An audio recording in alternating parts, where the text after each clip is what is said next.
Bom dia, boa tarde, boa noite. Hoje falaremos sobre os radioreceptores. Aqui no sumário, teremos uma breve introdução histórica, onde falaremos um pouco da história dos radioreceptores e os primeiros marcos dos físicos que ajudaram nesse marco. Em seguida, falaremos sobre os fundamentos das ondas eletromagnéticas e da lei de Ampère. Logo após, o funcionamento e função do radioreceptor.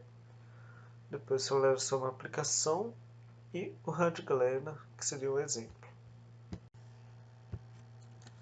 Na introdução histórica, em 1863, John Graham Maxwell obteve a comprovação teórica da provável existência das ondas eletromagnéticas. Em 1887, Heinrich Rudolf Hertz construiu um aparelho semelhante ao rádio, que era capaz de fazer com que as faíscas carregadas eletricamente se deslocassem entre dois pontos, ou seja, ele apresentou a variação rápida da corrente elétrica em um condutor em forma de ondas de rádio, que ficaram conhecidas como ondas hertzianas, comprovando a existência das ondas eletromagnéticas previstas teoricamente por James Maxwell. Em 1896, Guglielmo Marconi conseguiu demonstrar transmissões de informações sem a utilização de fios entretelégricos. Em 1996, surgiu o primeiro rádio que fazia uso do mineral conhecido como galena como semicondutor. O detector de cristal foi patenteado por um coronel do exército norte-americano Henry Harrison. Fundamento das ondas eletromagnéticas. O mundo eletromagnético é formado por campos elétricos e magnéticos oscilantes e perpendiculares entre si. A direção da propagação da onda eletromagnética, por sua vez, é perpendicular, um ângulo de 90 graus, aos vetores de campo elétrico e magnético. Devido ao ângulo formado entre a perturbação e a direção de propagação, as ondas eletromagnéticas são caracterizadas como transversais, como todas as ondas. Podem transferir energia entre diferentes pontos do espaço, mas fazem-no sem que haja qualquer transporte de matéria, uma vez que não são capazes disso.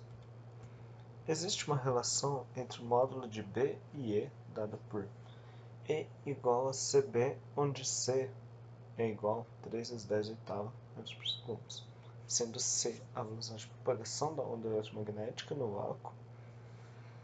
Esse tipo de onda pode interagir com a matéria. Por exemplo, o campo elétrico interage com a nuvem de elétrons dos átomos que constituem a matéria e faz a mesma oscilar. Dessa interação, podemos ter dois fenômenos diferentes, sendo eles espalhamento e absorção. A equação de uma onda em que caminha na direção x, como está explicitado no slide, é E de x de t é igual a E0 seno de kx menos ômega t na direção y. E a B de x de t é igual a B0 seno de kx menos ômega t na direção z, onde E oscila na direção y e B oscila na direção z. E e B oscilam com o mesmo K e ômega e estão em fase. Em 1855, Maxwell escreveu as equações de ondas eletromagnéticas que são constituídas por campos elétricos e magnéticos, que caminham com a velocidade c. As ondas eletromagnéticas apresentam como características amplitude, que diz respeito à sua intensidade, ou seja, a quantidade de energia que essas ondas são capazes de transferir. Velocidade depende exclusivamente do meio que elas se encontram. Por exemplo, na água, a velocidade de propagação das ondas eletromagnéticas é menor do que no ar, devido ao fenômeno conhecido como refração. Frequência é a medida de oscilações completas que essas ondas realizam a cada segundo. No sistema internacional, a unidade de medida de frequência é o Hertz. Além disso, sabe-se que a frequência é determinada pelo inverso do seu período, a saber, o tempo necessário para que uma onda eletromagnética complete uma oscilação. Comprimento de onda é o espaço pelo qual a onda propaga-se até que se forme uma oscilação completa. É também a distância entre duas posições de máxima amplitude, cristas, e de mínimas amplitudes, que seriam os vales. Ondas de rádio apresentam menor frequência entre as ondas eletromagnéticas e, consequentemente, maior comprimento de onda. São comumente usados para transmissão de sinal de televisão, rádio e celular. Exemplo feito pelo simulador FET, que seria a lei de Faraday. A variação do fluxo do campo magnético gera um campo elétrico ou uma força eletromotriz induzida na linha fechada, que concatena a área cortada pelo fluxo. Essa lei é o princípio de funcionamento de uma antena receptora de ondas de rádio. Agora falarei da lei de Ampère. A radiação eletromagnética na frequência das ondas de rádio é produzida nas antenas emissoras, cujo funcionamento é baseado na lei de Ampère, que permite calcular o campo magnético a partir de uma distribuição de densidade de corrente elétrica ou de uma corrente elétrica, ambas estacionárias. Elas são independentes do tempo. A partir da lei de Biot-Savart, é possível calcular o campo magnético associado a uma distribuição estacionária de corrente, somando-se as contribuições ao campo de todos os elementos infinitesimais de corrente ao longo do circuito em questão. No caso de uma distribuição complicada de corrente, o cálculo pode ser bastante trabalhoso e, em muitos casos, exigir o uso de um computador. Entretanto, se a distribuição possui algum tipo de simetria, podemos usar a lei de Ampère para determinar o campo magnético total, o que facilita consideravelmente os cálculos. O nome da lei é um reconhecimento ao físico francês André-Marie Ampère, que a descobriu em 1826. Em telecomunicações, o receptor de rádio é um dispositivo eletrônico que recebe ondas de rádio e converte as informações carregadas por ele para uma forma utilizável. A antena intercepta ondas de rádio e converte-as para pequenas correntes alternadas que são aplicadas ao receptor, e o receptor extrai a informação desejada. O receptor usa filtro eletrônico para separar o sinal radiofrequência desejado de todos os outros sinais captados pela antena, o amplificador eletrônico para aumentar a potência do sinal para processamento posterior, e, finalmente, recupera a informação desejada através de uma demodulação. As informações produzidas pelo receptor podem ter a forma de som, imagens ou dados. A função do radioreceptor é a decodificação dos sinais eletromagnéticos recebidos do espaço, captados pela antena, transformando-os em ondas sonoras, sinais digitais ou analógicos, para posteriormente serem transformados em informações. Por exemplo, a televisão, o rádio de automóveis, walkie-talkies são alguns tipos de receptores.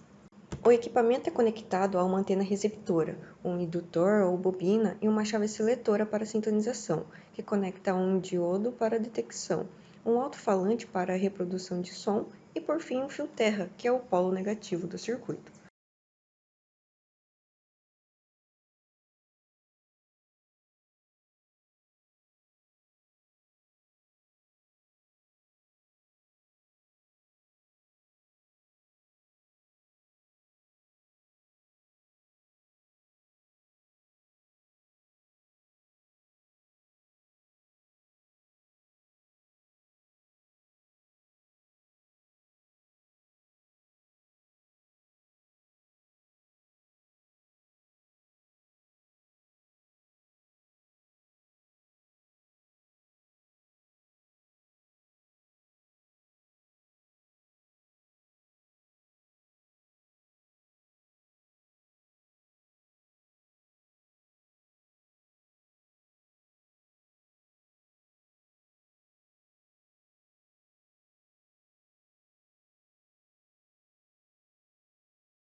Por último, o rádio galeno. Nesse circuito, o sinal é captado pela antena, de onde é levado ao circuito de sintonia formado pela bobina L1 e pelo capacitor de sintonia CV1. Nesse circuito, é feita a seleção da estação que se deseja ouvir, ou seja, ao sintonizador de frequência M. A frequência de utilização é dada pela fórmula de Hertz. Ômega 0 é igual a 1 sobre a raiz de L1 vezes CV1, rádio por segundo, ou frequência igual a 1 sobre 2π raiz de L1 vezes CV1, que seria Hertz. Se o capacitor variável de duas seções de 265 picofarad associados em paralelo obtém-se 530 picofarad, o indutor necessário para sintonizar as frequências do rádio AM é de 0,18 mH. No segundo bloco, o sinal é levado ao detector, que corresponde justamente ao D1, que seria o demodulador AM, que serve para recuperar o sinal de modulação de áudio, que representa o som e é convertido em ondas sonoras pelo alto-falante do rádio. Após a detectação, temos um capacitor de filtro passa-baixo C1, cuja finalidade é eliminar a alta frequência utilizando o transfer de sinal de alta frequência, que agora não interessa mais. Desta forma, fica no circuito apenas sinal de baixa frequência, que corresponde aos sons que desejamos ouvir. Finalmente, temos o fone, onde é feita a reprodução do sinal. No último bloco, é formado pelo filtro passa-baixa de frequências de áudio, cuja frequência de corte é dada pela fórmula ômega-c é igual a 1 sobre RL vezes C1, rádio por segundo, ou frequência C é igual a 1 sobre 2π RL vezes C1, que seria Hz. Quando utilizamos a modulação AM, a banda de áudio é de apenas 4.000 Hz. Dessa forma, quando o transdutor de cristal RL possui uma impedância de 2.000 ohms, um valor indicado para o capacitor C1 é de 20 nanofarad. Para encerrar, aqui estão as referências bibliográficas. Caso queira pesquisar, os links estão anexados nos slides. E esse foi nosso trabalho e obrigado pela atenção.